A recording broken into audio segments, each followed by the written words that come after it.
Talking to oneself is a habit everyone indulges in. We could no more stop talking to ourselves than we could stop eating and drinking. All that we can do is control the nature and the direction of our inner conversations. Most of us are totally unaware of the fact that our inner conversations are the causes of the circumstance of our life. We are told that, as a man thinketh in his heart, so is he. But do we know that man's thinking follows the tracks laid down in his own inner conversations? To turn the tracks to which he is tied in the direction in which he wants to go, he must put off his former conversation, which is called in the Bible the old man, and be renewed in the spirit of his mind. Speech is the image of mind. Therefore, to change his mind, he must first change his speech. By speech is meant those mental conversations we carry on with ourselves. The world is a magic circle of infinite possible mental transformations, for there are an infinite number of possible mental conversations. When man discovers the creative power of inner talking, he will realize his function and his mission in life. Then he can act to a purpose. Without such knowledge, he acts unconsciously. Everything is a manifestation of the mental conversations which go on in us without our being aware of them. But as civilized beings, we must become aware of them and act with a purpose. A man's mental conversations attracts his life. As long as there is no change in his inner talking, the personal history of the man remains the same. To attempt to change the world before we change our inner talking is to struggle against the very nature of things.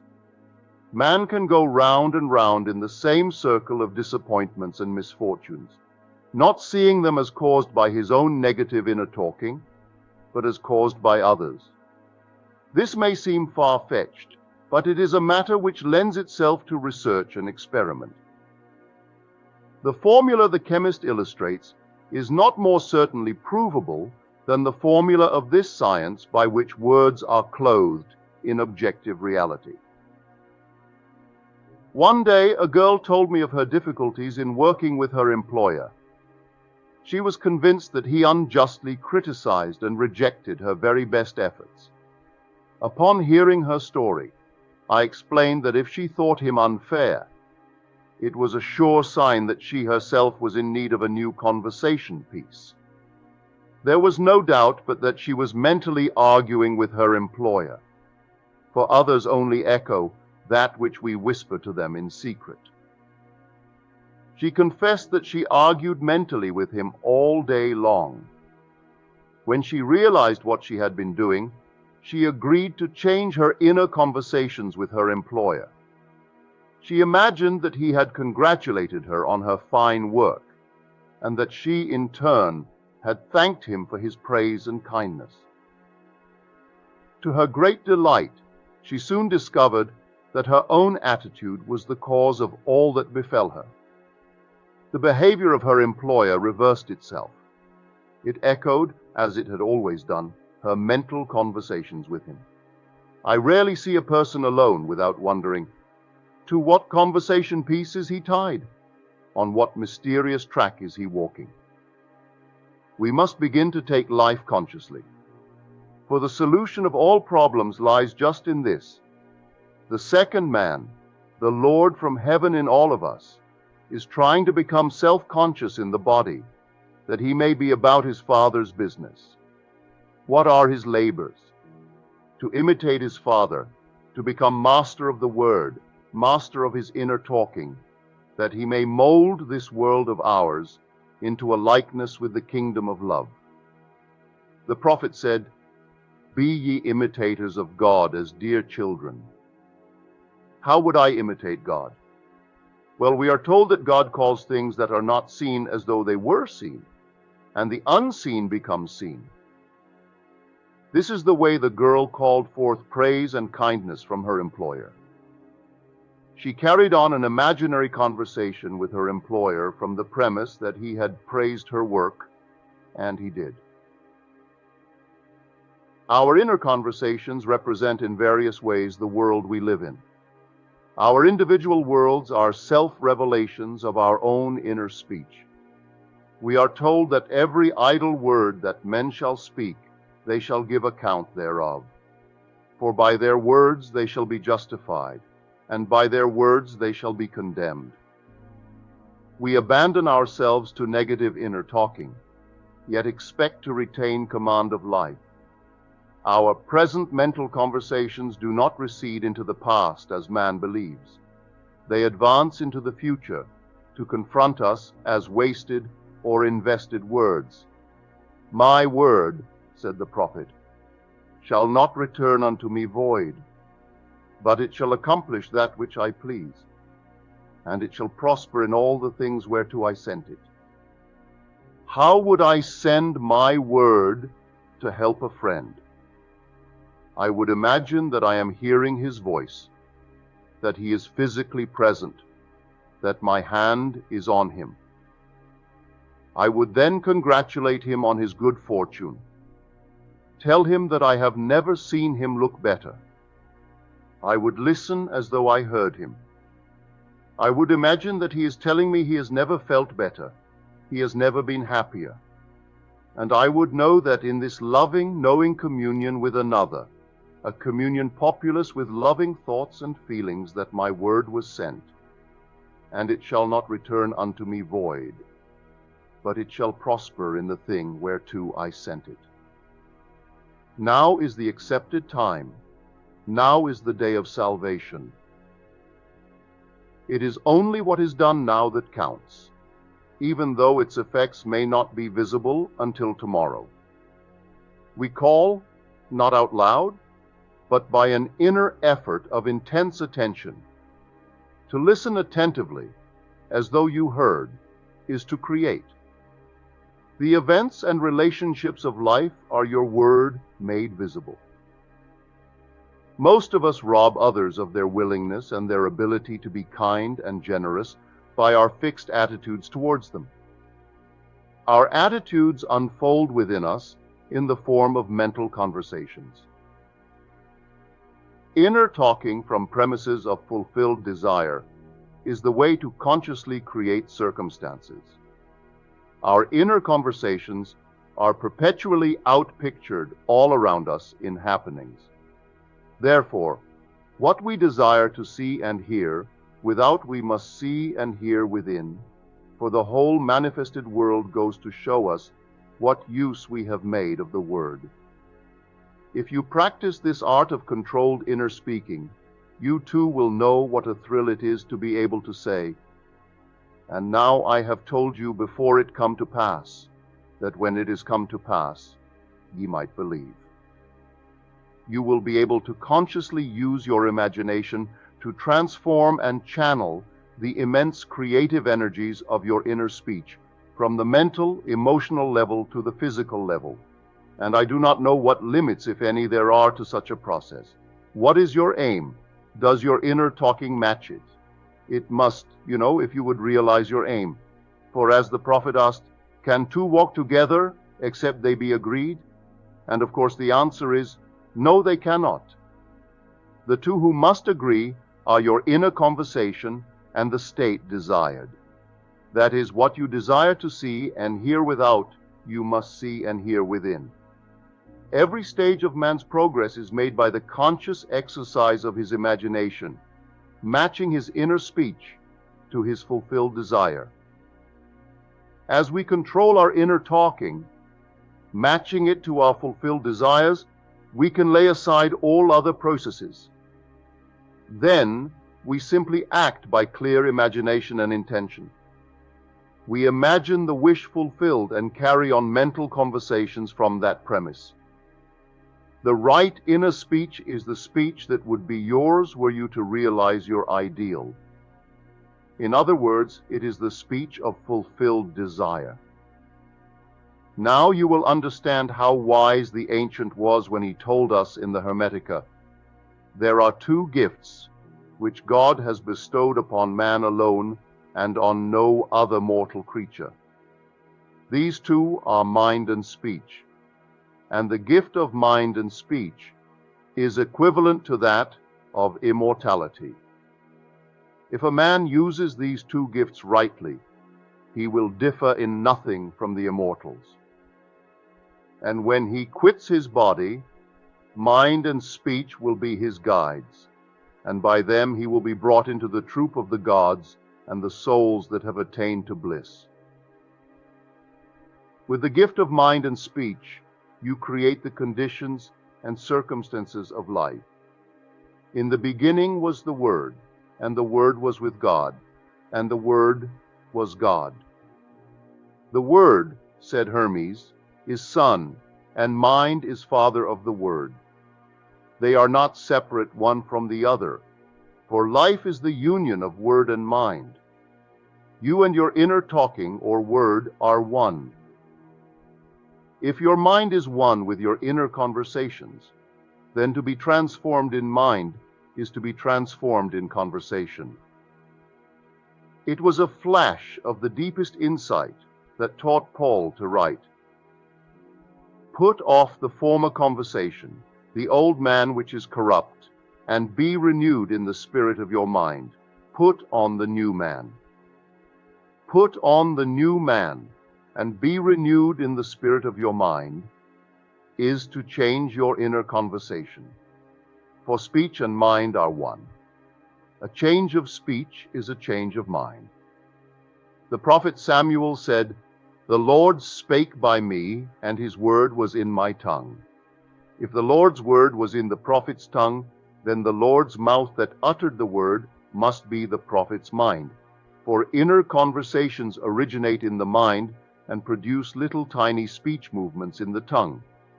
The prophet is telling us that the mouth of God is the mind of man, that our inner conversations are the Word of God creating life about us as we create it within ourselves. In the Bible, you are told that the Word is very near to you, in your mouth and in your heart, that you may do it. See, I have set before you this day life and good, death and evil, blessings and cursings. Choose life. The conditions and circumstances of life are not created by some power external to yourself. They are the conditions which result from the exercise of your freedom of choice, your freedom to choose the ideas to which you will respond. Now is the accepted time. This is the day of salvation. Whatsoever things are of good report, think on these things, for your future will be formed by the Word of God, which is your present inner talking. You create your future by your inner conversations.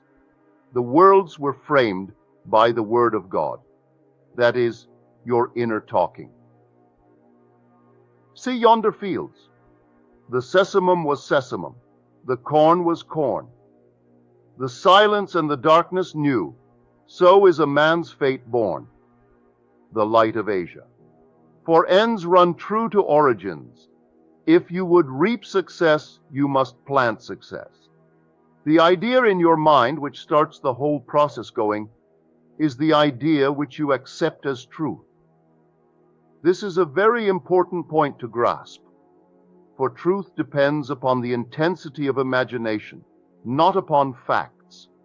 When the girl imagined that her employer was unfair, his behavior confirmed her imagination. When she changed her assumption of him, his behavior reflected the change, proving that an assumption, though false, if persisted in, will harden into fact. The mind always behaves according to the assumption with which it starts. Therefore, to experience success, we must assume that we are successful. We must live wholly on the level of the imagination itself, and it must be consciously and deliberately undertaken.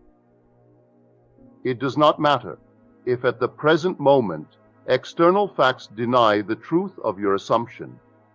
If you persist in your assumption, it will become a fact. Signs follow, they do not precede.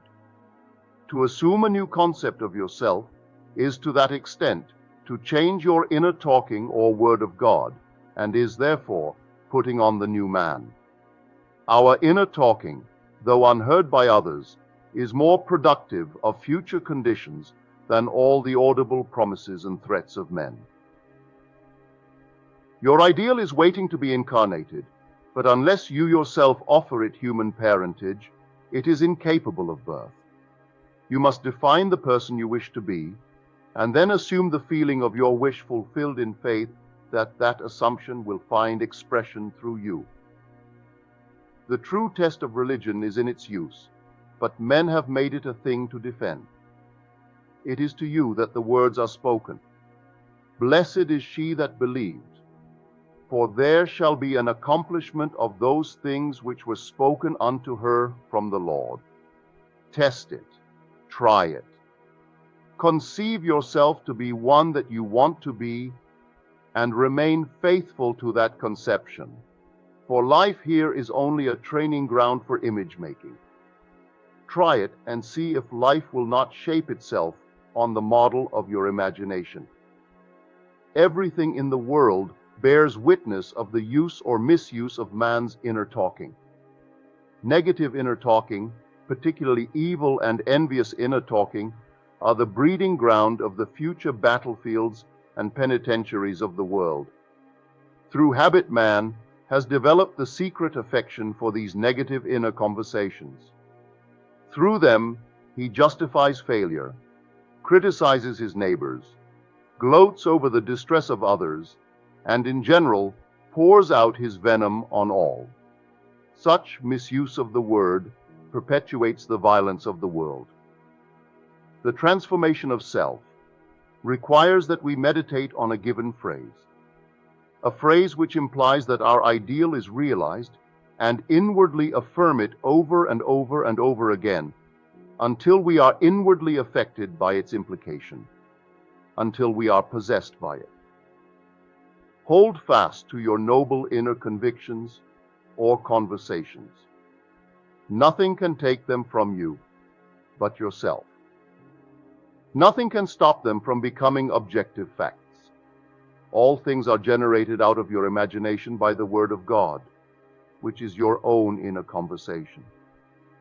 And every imagination reaps its own words, which it has inwardly spoken. The great secret of success is a controlled inner conversation from premises of fulfilled desire. The only price you pay for success is the giving up of your former conversation, which belongs to the old man, the unsuccessful man. The time is ripe for many of us to take conscious charge in creating heaven on earth. To consciously and voluntarily use our imagination, to inwardly hear and only say that which is in harmony with our ideal, is actively bringing heaven to earth. Every time we exercise our imagination lovingly on behalf of another, we are literally mediating God to that one. Always use your imagination masterfully as a participant, not an onlooker. In using your imagination to transform energy from the mental, emotional level to physical level, extend your senses, look and imagine that you are seeing what you want to see, that you are hearing what you want to hear, and touching what you want to touch. Become intensely aware of doing so. Give your imaginary state all the tones and feeling of reality. Keep on doing so until you arouse within yourself the mood of accomplishment and the feeling of relief. This is the active, voluntary use of the imagination as distinguished from the passive, involuntary acceptance of appearances. It is by this active, voluntary use of the imagination that the second man, the Lord from heaven, is awakened in man. Men call imagination a plaything, the dream faculty. But actually, it is the very gateway of reality. Imagination is the way to the state desired. It is the truth of the state desired. and the life of that state desired. Could you realize this fully, then would you know that what you do in your imagination is the only important thing.